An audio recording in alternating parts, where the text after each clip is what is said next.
Halo Sobat CPNS semua, selamat datang di podcast Wawasan Kebangsaan bersama saya Anindya Sempu Ada. Izin memperkenalkan diri, saya berasal dari Klaten dan sekarang saya berpenempatan di Balai Perawatan Perkeretaapian, di mana Balai Perawatan Perkeretaapian ini berlokasi di Ngerombo, Grobogan, Jawa Tengah. Dan saya di sini ditemani dengan rekan saya. Saya Ersania Dimenita, saya berasal dari Banyuwangi dan saya penempatan di kantor otoritas bandara wilayah 8 Manado. Ini kami berdua kedatangan 3 narasumber yang sangat hebat. Yang pertama ada Kak Abim. Silahkan memperkenalkan diri Kak Abim. Terima kasih atas kesempatan yang diberikan Kak Anin dan juga Kak Ersa. Sebelumnya perkenalkan, nama saya Abim Aryangga Haryono, lahir dan besar di Kediri, Jawa Timur. Sekarang penempatan di kantor Syah Bandar Otoritas Pelabuhan kelas 4 Gunung Sitoli, yaitu Nias, Sumatera Utara. Saya alumni dari Politeknik Pelayaran Surabaya.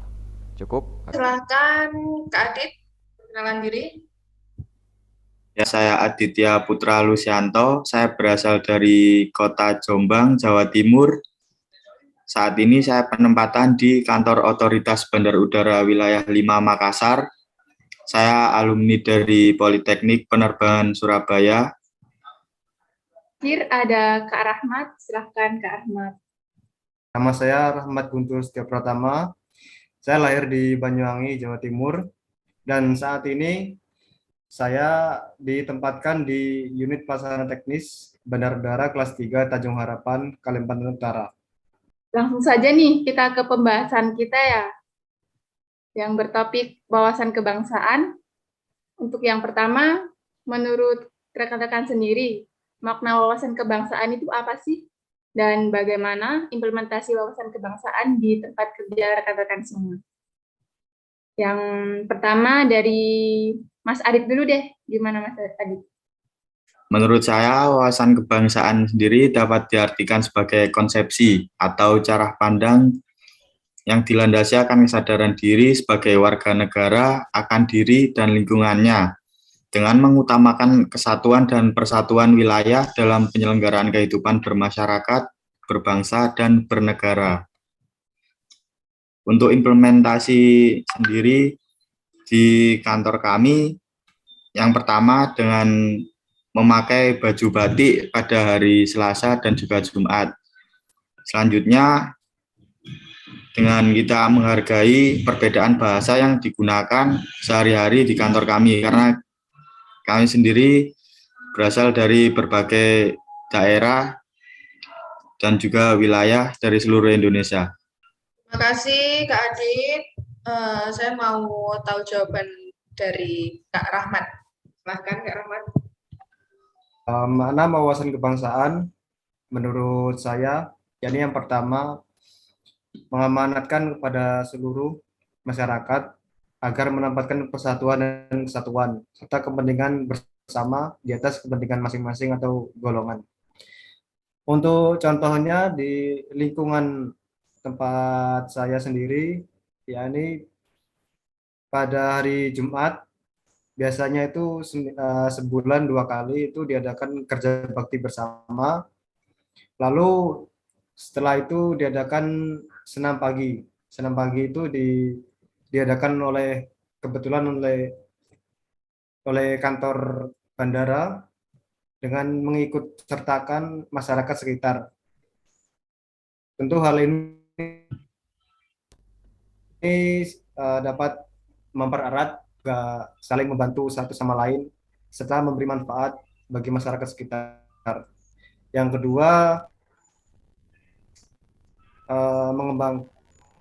mengembangkan jalan untuk patriotisme bagi kalangan generasi muda. Hal ini bisa dilihat di lingkungan kantor saya dengan diadakannya lomba-lomba antar unit yang dilakukan oleh pegawai yang umumnya masih baru-baru. Seperti contoh lomba lomba disiplin dalam mentaati membuang sampah secara teratur, dan lain sebagainya. Mungkin cukup. Terima kasih. Baik, Mas Rahmat, terima kasih atas pendapatnya. Untuk yang terakhir, Mas Abim. Gimana, Mas Abim?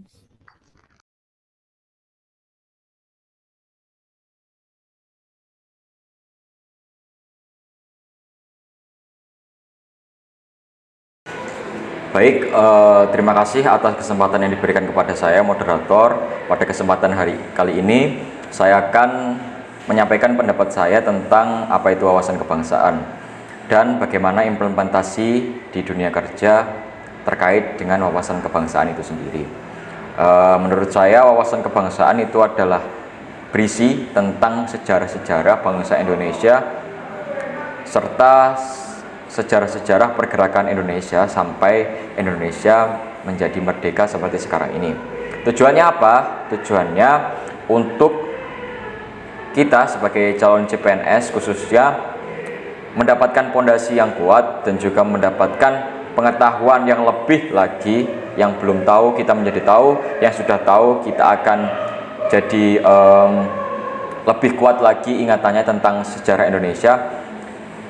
Mengingat pada sekarang ini banyak sekali permasalahan-permasalahan kebangsaan yang terjadi di Indonesia. Contohnya gerakan-gerakan separatis, ada gerakan Aceh Merdeka, gerakan yang menamakan gerakan mereka KKB dan lain sebagainya. Setelah itu ada kejahatan teroris yang juga masih marak di Indonesia. Setelah itu ada aliran-aliran radikal yang justru malah menyelewengkan ideologi negara kita dan bertentangan sekali dengan ideologi kita Pancasila.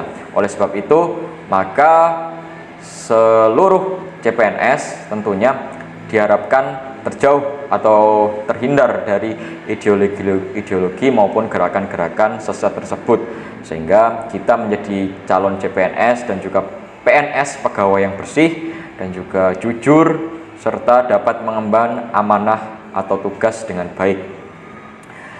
Untuk implementasi di dunia kerja, menurut saya kita dapat mulai dari hal-hal sederhana terlebih dahulu. Sebelum kita mulai hal-hal hebat, kita bisa memulainya dari hal-hal sederhana. Contohnya datang tepat waktu, disiplin pada saat jam kantor. Kita tidak boleh keluar kantor apabila tidak diperlukan, dan juga pulang pada saat jam kantor sudah selesai.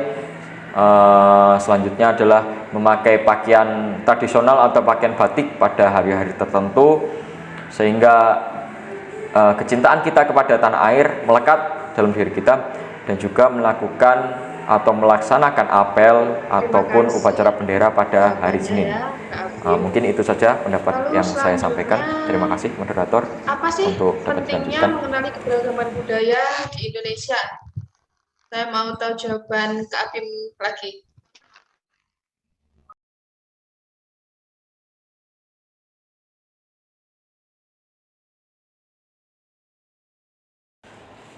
Baik, terima kasih kembali kepada moderator untuk pertanyaan kedua. Seberapa penting kita mengenali atau mengetahui beragam budaya yang ada di Indonesia? Menurut saya hal itu sangat penting, dikarenakan dengan kita mengenali banyak budaya dan juga mengetahui beragam budaya dari bangsa kita sendiri, pikiran kita akan dengan sendirinya terbuka. Ternyata luas ya Indonesia. Jadi seperti itu.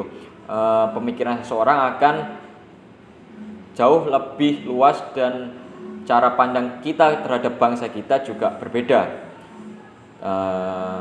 Tentunya kita akan lebih cinta dan juga lebih kagum kepada bangsa kita, dan akhirnya kita mempunyai sikap untuk menjaga budaya kita, menjaga kultur kita agar tidak diambil oleh negara lain.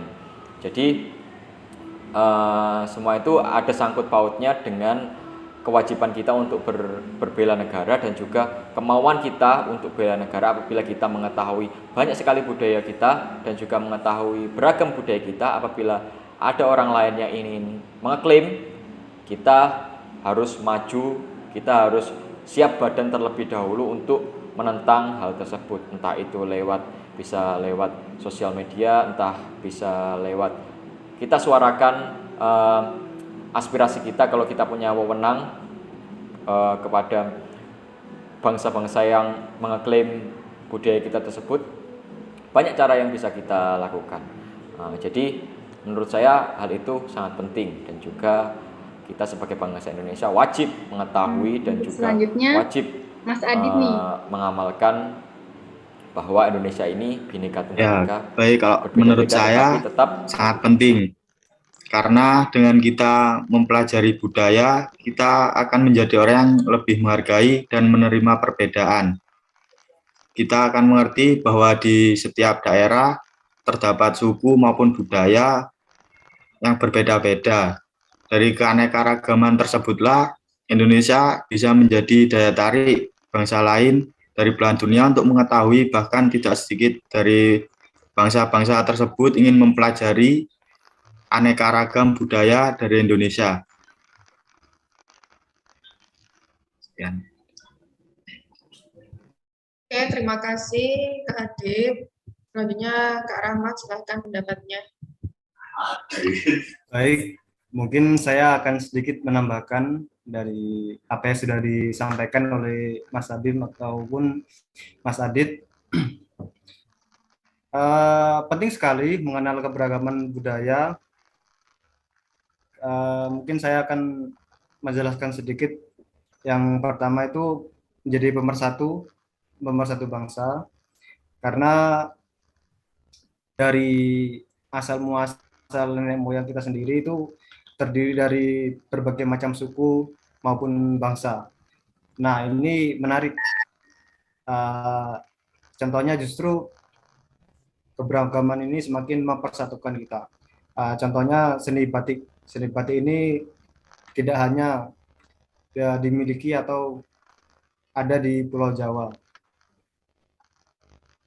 Sebagai contoh kasus itu yang pernah diklaim oleh tetangga kita, Malaysia. Namun batik sendiri itu ada juga di wilayah Kalimantan itu ada juga untuk batik. Lalu dapat membuka peluang usaha. Dari segi peluang usaha, untuk batik sendiri juga memiliki pasar yang cukup potensial. Di samping pasar kuliner juga para wisatawan juga menyukai banyak sekali jenis-jenis oleh-oleh budaya dari masyarakat kita. Mungkin itu saja. Terima kasih. Baik, terima kasih Mas Rahmat atas pendapatnya. Jadi kesimpulannya, Indonesia dengan Bhinneka Tunggal Ika merupakan suatu kodrat yang patut disyukuri oleh segenap bangsa Indonesia. Oleh karena itu, untuk menjaga dan mengelola keberagaman tersebut merupakan tugas bagi seluruh rakyat Indonesia dengan mengelola dan menjaga keberagaman yang membuat Indonesia menjadi negara yang tetap harmonis dengan berbagai keberbedaan yang terdapat di dalamnya, dan membuat Indonesia patut menjadi acuan bagi negara lain dalam hal mengelola dan menjaga di tengah keberagaman yang ada. Tujuan dari mengelola dan menjaga perbedaan yang ada di Indonesia salah satunya adalah untuk mencapai sebuah integrasi. Integrasi yang dimaksud ini adalah sebuah pembaruan berbagai kelompok sosial dan budaya yang ada di Indonesia dan untuk dapat menciptakan sebuah identitas nasional. Terima kasih banyak untuk pendapat rekan-rekan semua. Mohon maaf apabila ada salah kata dari kami. Terima kasih. Wassalamualaikum warahmatullahi wabarakatuh.